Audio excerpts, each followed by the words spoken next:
love expressing like feminine rage. Hey there, cool cats, what is up? Welcome back to my channel. My name is Malaya. Welcome if you are new here, and this is part of my style study series where I talk about style icons of the past, present, and arguably the future, and discuss their style evolution as well as rate them based on the big 5 personality traits. And if you are unaware of this concept, it is a concept within psychology based on extroversion, openness, conscientiousness, agreeableness, and neuroticism. And as part of today's first installment, I thought I would talk about one of my favorite emerging artists to have come up these past years and has already proven herself to become a young force to be reckoned with, and it is none other than Olivia Rodrigo, who I have dubbed the pop punk princess of our times. So how exactly did her style become so synonymous with this punky, angsty 90s pop princess look? Well, that is the question we will be answering today on this episode of Style Studies with Olivia Rodrigo.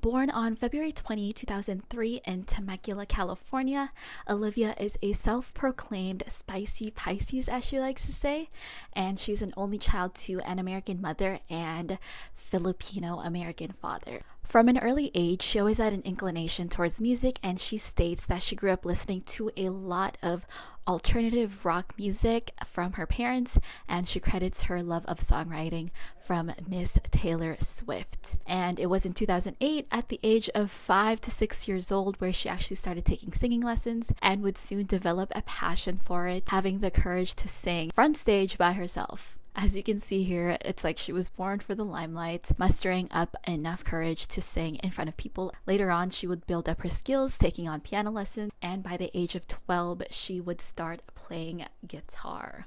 And her musicality didn't stop there, and she soon started acting in theater production in middle school and was also encouraged to pursue acting by both her mom and her vocal coach. In 2015, Olivia's hard work would pay off when she landed her first acting debut as Grace in the American Girl movie Grace Stirs Up Success at the age of 12. And the following year, her life would take a turn for the better when she would land an opportunity of a lifetime when she took on a role at Disney Channel in their show Bizarre Fargo, which would make her the Disney starlet she was. It was in 2016 when Olivia took on the lead role in the Disney Channel show Bizarre Fargo alongside her co-star Madison Hugh as her best friend. I think it was also during this time where Olivia's style was definitely at that phase where she didn't know yet how to express herself to her fullest potential, but also considering the fact that she was now a Disney starlet, I can imagine there were constraints to how she could dress herself, with a certain image having to be maintained for the public eye that definitely had to be representative of Disney's look, which leaned more to a conservative type of style. And shortly after her time in Bizarre Fargo in February 2019, she would land another Disney Channel role as the theater nerd Nina Salazar in High School Musical, the series. And during the same time, she was also granted the opportunity to release her first single called All I Want, which garnered millions of streams after the show's debut in November 2019. The viral sensation her song would garner on TikTok was obviously an early sign of Olivia's influence and strong command over her songwriting that would catapult her first album to heights she would not have imagined. I also think in terms of her style, she starts to show her more mature side during 2019, where she starts wearing more pants to red carpet events and sort of breaking away from that Disney Channel look. But it wasn't until 2020 when she would sign to Interscope and would meet her producer, Dan Nigro, where she would really transform and develop her style into what we know today with her alternative punk style, which brings us to her sour era. After posting a video of her singing on Instagram, Dan Nigro actually contacted Olivia to work together, and since then the duo would go on to make the absolute masterpiece that the Sour album is. In January of 2021, she released the Driver's License single, and the reaction of everyone was overwhelmingly positive, with everyone on TikTok, as well as the debut of the song on the Billboard Hot 100, making her the youngest artist to debut at #1 on that chart. This was also the time where she posted this Instagram picture. You are seeing her here. On her page, she is seen sporting a leather jacket, furry bag, and Converse, which is when I think her personal expression really starts to shine through into her clothes. And I think this was also the year that Olivia really started to get into the type of style that she really wanted to exude. From the time of her releases of Driver's License and Deja Vu, she really started shedding her old style and really showcasing this more edgy alternative look into her outfits. And in May of 2021, she finally released the Sour album. And I mean, guys, I don't think I've ever heard a more recent album that is able to perfectly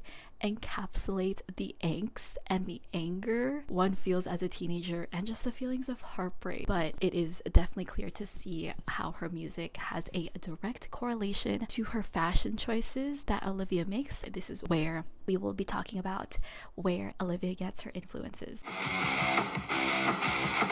Birthday, she actually released a YouTube video with 18 songs for her 18th birthday that shaped her into the girl she is today, featuring influences from Taylor Swift, Picture to Burn, the Black Sabbath, the White Stripes, and Fiona Apple. Olivia is certainly a fan of heartbreak, and she also stated, I've always been obsessed with heartbreak songs. I wrote heartbreak songs before I'd ever had a boyfriend, honestly. As for her fashion consumption, Olivia is a sustainable queen. We love it.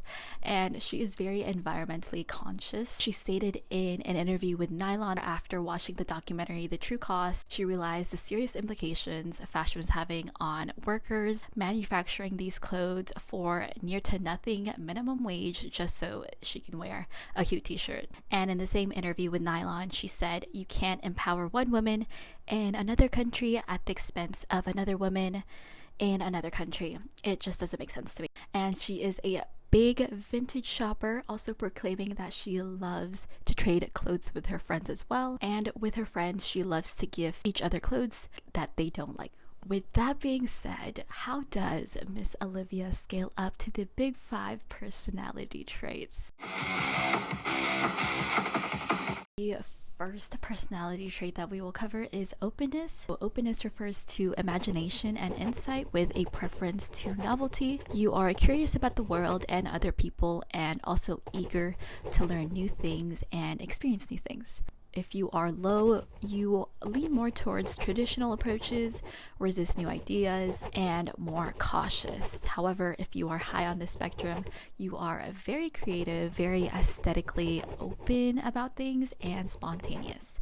For Miss Olivia, I would rate her very high on this scale. She pairs things in a way that you don't really expect. She's able to mix unconventional pieces and patterns together, very bold in the things that she wears, yet somehow it just works for her. In one of her posts where she was in London, she wears this really cool outfit with these really funky printed pants from Jean Paul Gaultier with this Heaven Baby tee, as well as a big fur coat over it, which I think just represents her very unique spin on things. And on her appearance of the Late Show, she wore this extravagant feather trimmed tweed dress. So I definitely think that Olivia is not afraid of breaking outside of her comfort zone and has very experimental clothing. As for her hair, she also chooses to have some really fun hairstyles, whether it be her bubble braids or the pigtails she wears on occasion. I think she is very open about many things. The next is conscientiousness. This refers to good impulse and high levels of thoughtfulness. If you are low on this, you dislike structure, you're more easygoing, and you're impulsive. If you rate high on this, you are more hardworking, efficient, and organized. I would score her a moderate on this one. I'm sure we've all seen her iconic Chanel tweed matching set on her way to the White House as a way of encouraging the youth to get vaccinated. So I think she can definitely dress it up when she can. However, I do think now that Olivia is starting to mature and grow into herself as a woman, I think she is starting to take a little bit more risque choices as of late, which I have absolutely been loving. I think she's blossoming into a really beautiful young woman, especially with the look she has been able to pull on the red carpet recently. And I feel she has really been showcasing her growth as she is transitioning from a teen to an adult, with her turning 20 next year. On her most recent outing after her show in New York, she was photographed wearing this see-through dark tight maxi dress, and this I think really shows her veering into more of a sultry and sensual look, where she's really coming into her own and willing to take risks, not really caring about what other people think of her. But through her looks, I think she's definitely setting herself up to be someone to look out for whenever she steps out, just because, you know, when it comes to her, she will always be turning heads. The next trait is neuroticism, and this has mainly to do with emotionality. If you are low on the spectrum, you are emotionally stable, very relaxed, and rarely upset. However, if you are high, you are sensitive, very vulnerable, and oftentimes moody. And I think Olivia is a moderate high in neuroticism. And listen, considering that her whole album was based on the heartbreak she had felt, it's easy for these feelings to also transcend into her fashion. For her photo shoots and as well as her Sour album, you can really see her looking very angsty and dark in both her clothes and her expression. I think this is really where her pop punk influences really come through with her pieces, as well as her music. As of late, as well as her most recent concert performances, she is seen wearing lots of plaid, fishnet, chunky platform boots, which is very reminiscent of the core of the 90s punk alternative style. I also do have to say that no one absolutely kills it with these boots from Heaven by Marc Jacobs. I think they're called the multi-buckle Kiki boots, but no one else rocks it like her. She was spotted wearing these boots on multiple occasions, and I really can't blame her, because if she were a shoe, I definitely think that Olivia would be this shoe. I feel like it describes her so much as an artist as well as for her fashion. In her Sour film, Driving Home to You, she wears this mix match ensemble, very contrasting pieces together, wearing a leopard beret, a red stripe, a sweater, and a lace maxi skirt paired with chunky platform boots. And I think her clothes are very expressive of her very dark feelings of angst, and I think this outfit was a prime example of the way that she sports this look. For agreeableness is the relation to desire of how well you get along with other people and or ideas. If you are low on this, you are independent and competitive. However, if you are high on this, you are very trusting and friendly. I would have to rate her a low moderate, and I think I want to say this just because, considering the fact that Olivia is her own songwriter and she is very involved in that process and plays a big role in producing her own music, and she is very independent in her fashion choices. She has stylists by the names of Chloe and Chanel Delgadillo. However, even though she has some help with this, I think she also plays a part in knowing exactly the type of look she wants to go for. I think she is defined by her unique style that may not necessarily be for anybody else, but for her own enjoyment. For example, on her 19th birthday, she wore this two-piece hot pink matching set. And although it was not my favorite look, I think it was her birthday after all, so she wanted to wear something that she wanted to see herself in. But I think in terms of agreeableness for her fashion, I feel like Olivia may have her own expectations for what she wants to see herself wearing that day. And she definitely has her own vibe and her own direction. I think she makes her own path and doesn't adhere to anything that she may not like. The last trait is extroversion, and this refers to sociability, excitability, talkativeness, assertiveness, and high amounts of emotional expressiveness. If you are low in this regard, you prefer solitude, you are reserved, you dislike being the center of attention. However, if you are high, you enjoy being the center of attention. You are very outgoing and emotionally expressive. I think Olivia is very, very high in extroversion.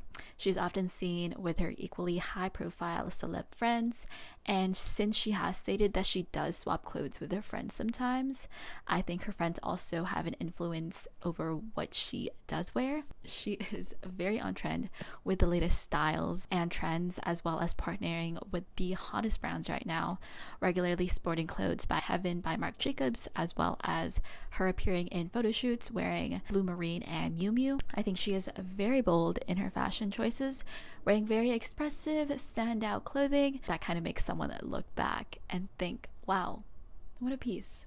That's a nice piece. So Olivia has stated that her favorite color is purple, and I think it's very fitting for her personality. Purple is known to be a very royal color, and historically, I just found this out, but it was actually banned from commoners from wearing it, so only the elite and the royals would wear it. And she was seen sporting an all purple look for the Met Gala, and she absolutely killed it, being the pop punk princess that she is. Yeah, purple is that color. The conversation regarding her future album, she said that she will definitely be shifting her gears into something a little bit less sad. So with that being said, I think it's important to note that Olivia will constantly evolve and mature with her music as well as her sense of style. However, there is certainly no denying that her look definitely represented the core message of her first album. So how will her new era define her fashion? We don't know, but one thing is for sure, Olivia has solidified her status as one of the defining pop punk artists of our generation with her tremendous success of her Sour album, and I can't wait what her future holds for her music, and for her fashion. Everybody, so that is it. Thank you guys so much for watching and tuning in to this style study series. If you guys have any recommendations for a person, style icons, group of people that you want me to analyze, feel free to leave them down in the comments below. All right, thank you. Bye.